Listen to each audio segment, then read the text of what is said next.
बोला बोला देवघर के राजा बाबा बैजूनाथ की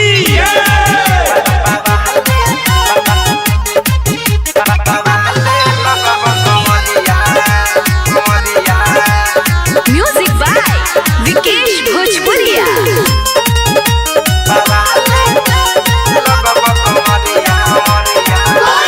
कांधे पकावर धके हो चल दिल तैयारिया कहके हो।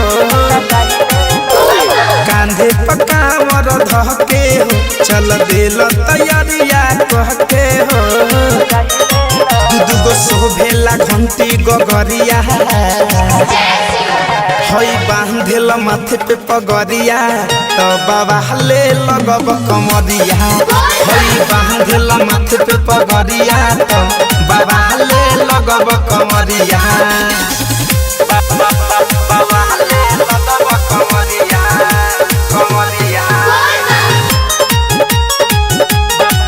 बोला बोला बाबा महेंद्रनाथ की माथे पे पगरिया तो बाबा ले लगब कमरिया। आए है चमके लगब सबसे हल केहू से रहब ना फीका हो। आव हेले कह दी तोहके महाकाल वाला टीका हो। ए चमके लगब सबसे हल केहू से रहब ना फीका हो।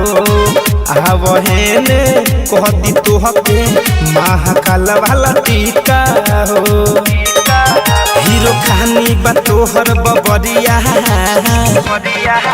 हई बान्हले ब माथे पे पगरिया तो बाबा ले लगब कमरिया। हई बान्हले ब माथे पे पगरिया तो बाबा ले लगब कमरिया। हर हर महादेव। बाबा ले लगब कमरिया। प्रेम से बोली बाबा म्यूजिक बाय विकेश भोजपुरिया।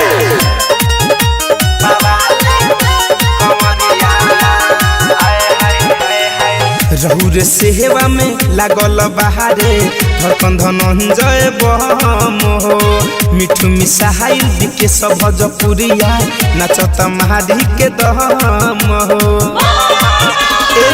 रहुरे सेवा में लागल बहारे धड़कन धनंजय बम हो। मिठू मिसाइल दिखे सब भोजपुरिया नाचत महारी के दम हो।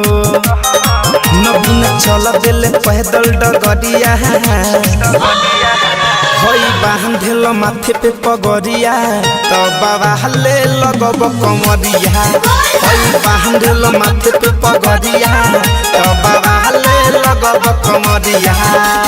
कांधे पकावर धके हो चल दिल तैयारिया कहके हो। दूगो शोभेला घंटी गगरिया हई बांधेल माथे पे पगरिया तो बाबा ले लगब कमरिया। हई बांधेल माथे पे पगरिया तो बाबा ले लगब कमरिया।